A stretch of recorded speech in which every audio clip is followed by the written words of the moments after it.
Upon the death of Iran's highest leader, Ayatollah Ali Khamenei, and over 40 high-ranking officials of the country, you might be asking yourself, how did the US and Israel carry this out? How did the CIA and Mossad pinpoint his exact location so that at the exact time and moment they could drop the bombs that ended his life? What is the strategy and technology they used so that on the first day, so many Iranian officials were killed immediately, especially its highest and most beloved Ayatollah? And there are rumors on the internet now that the US allegedly used AI to make this happen. How true is this? That's what we will discuss today. According to reports, it all started around 8 inches the morning, the 28th of February, 2026, a Saturday, when unusual movement was detected in a building in the heart of the capital of Iran, a high-level morning meeting. The meeting will be held, a secret summit attended by high-ranking military, security, and government officials, and above all, Ayatollah Ali Khamenei will attend the said meeting.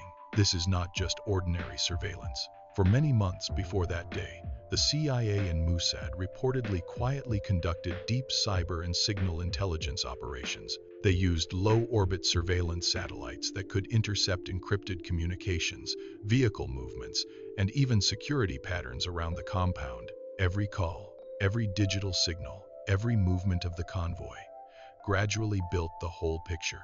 The building in question is located on Pasture Street, a place with tight security and surrounded by urban infrastructure. At first glance, it just looks like an ordinary official building. There are solar panels on the roof, and it looks like a typical residential complex. But beneath it, according to the gathered intelligence of the US and Israel, there is a deep basement connected to tunnels that can serve as emergency escape routes. The said breakthrough happened when American intelligence identified what they call a window of vulnerability. On that day, many high-ranking officials would simultaneously go to the compound for a morning meeting. In this situation, not just one target could possibly be reached, but the entire operational leadership. But it is not that easy to carry out any operation in Tehran. The city is protected by modern air defense systems, including locally made Bavar missile systems and modern Russian and Chinese-made radar and defense network scattered around Tehran. Even before the main strike could be executed, it is necessary to weaken or blind the air defense. This is where the first stage of the operation comes in, the neutralization of anti-air defenses. Through coordinated cyber interference, electronic warfare, and long-range precision strikes, it was attempted to weaken Iran's ability to detect and respond immediately. When the defensive umbrella is breached, the larger forces of the US and Israel can immediately enter the airspace. According to reports, this plan is not only the work of one country, it is a joint operation. A rare example of deep intelligence cooperation between the United States and Israel. In just many months, the combination of satellite imagery, human assets within the regime itself, and interception of encrypted communications was allegedly used to monitor the movements, schedule, and security protocol of the target. Every detail is important.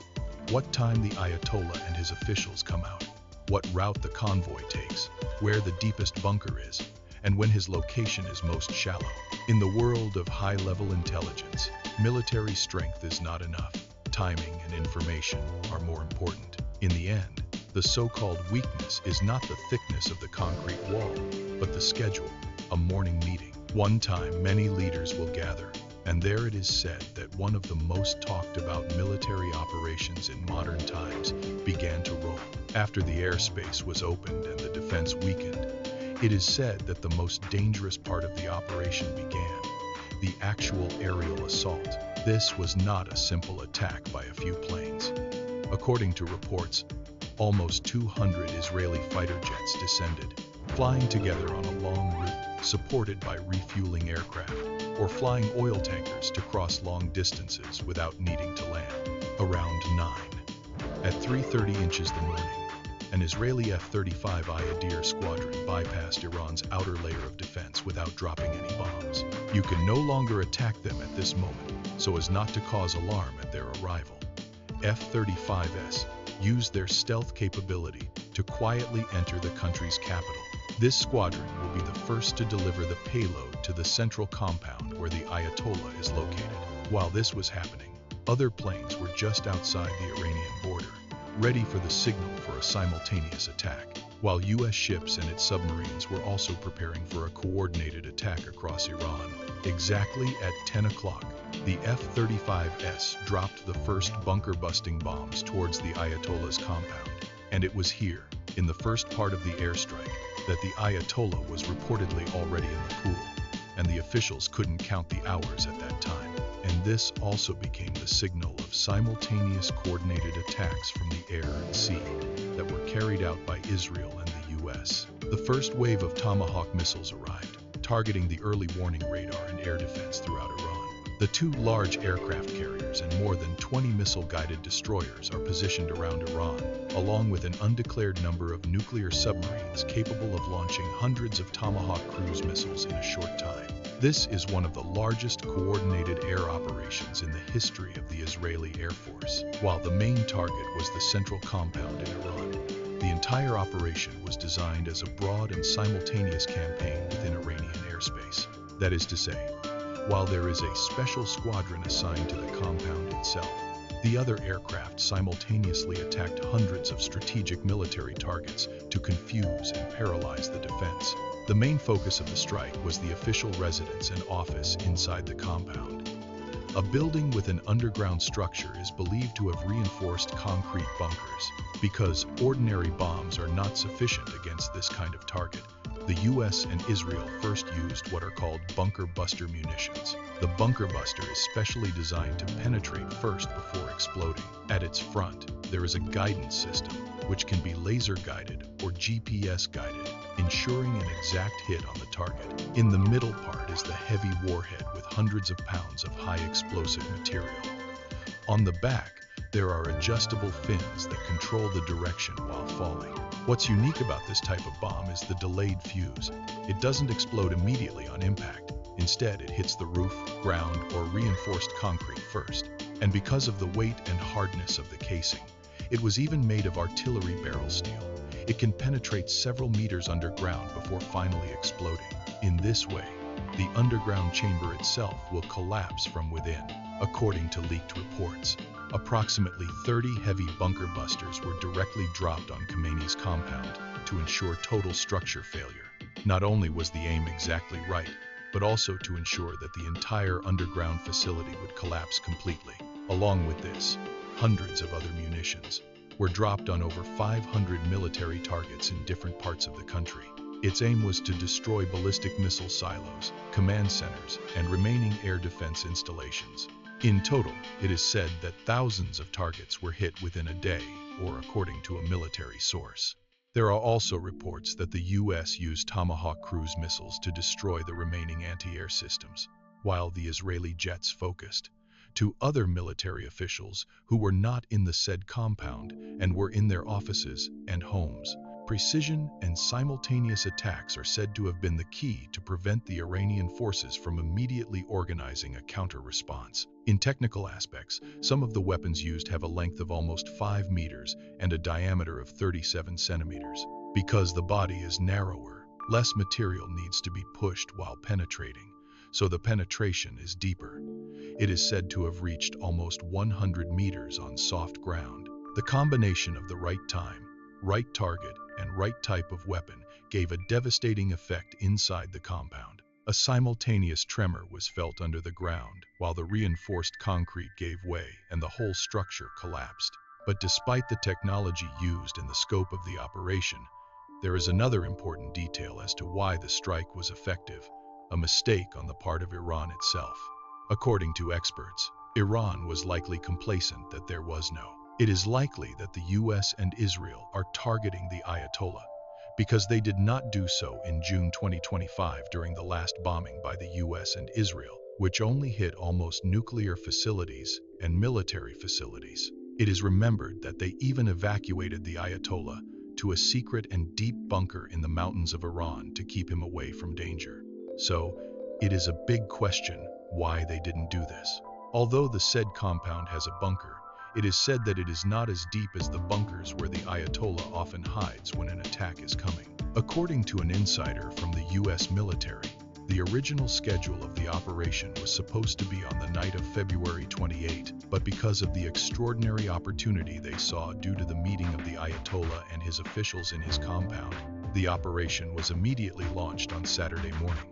While the airplanes are busy in the air and the munitions are falling on their targets.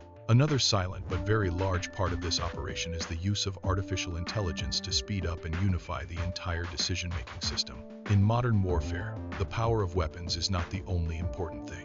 The speed of information is more critical, and it is said that the AI system named Claude, developed by the company Anthropic, was used as part of a wider intelligence and defense workflow. This AI does not directly trigger the bomb.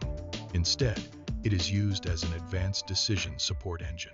For many months before the operation, a lot of data was collected: satellite imagery, signal intercepts, encrypted communication summaries, convoy movements, radar, activity, logistics pattern, at historical, military behavior. The problem faced by intelligence analysts is not the lack of information, but the excess of it. This is where AI comes in. Claude is capable of reading, summarizing, and linking a very large volume of text and structured data in a very short time. It can identify the pattern within separate reports. For example, if there is a change in an official's schedule along with the transfer of a security detail and the activation of a particular radar system, these small details, when combined, can indicate a high-value event. Instead of hundreds of analysts manually studying thousands of pages of reports, AI was used to create real-time synthesis. This shows which target has the highest probability, which defense should be prioritized, and which time has the lowest risk of interception. The so-called kill chain from detection, validation, authorization up to execution has been accelerated. There are reports that initially there was hesitation from the company that made it, Anthropic, on how to use their AI in the defense sector. In fact, there was tension between Anthropic and U.S. defense leadership regarding the extent to which Claude could be used. In the reports, the conflict stemmed from Anthropic's opposition to using their AI for domestic mass surveillance and autonomous weapons that could kill. Without significant human control, the company is known for placing clear limitations against autonomous lethal use. But in this context, AI was not used as an independent decision maker. Instead, it served as an intelligence accelerator, a tool that provides recommendations, while the final decision remains with the person. On the very day of the operation, it is said that AI was used to synchronize hundreds of movements. While some strike packages were assigned to air defense suppression, others were focused on leadership targets, missile silos, and command nodes. The timing needed to be exact. If a strike occurs first and the radar in the other region has not been neutralized, the opponent may be able to conduct a counter-response. Through AI-assisted modeling, various scenarios were analyzed in just a few minutes. What happens if a squadron is delayed by 5 minutes, or if a radar is not completely disabled? Because of Claude, command centers can perform rapid recalibration based on simulation outputs. Another important use of this AI is damage assessment. After each wave of strikes, the satellite image is quickly analyzed. Images and battle reports to determine which ones have been completely neutralized and which ones still need follow-up. In the traditional system, this could take many hours or days. But in the AI-assisted workflow, the assessment is almost real-time. In general, the use of Claude and other AI systems is not about diminishing the person, but about speeding him up. It combines cyber intelligence satellite data, field reports, and operational planning in a single coherent picture. The result, an operation simultaneously, quickly, and almost no space for the enemy to recover.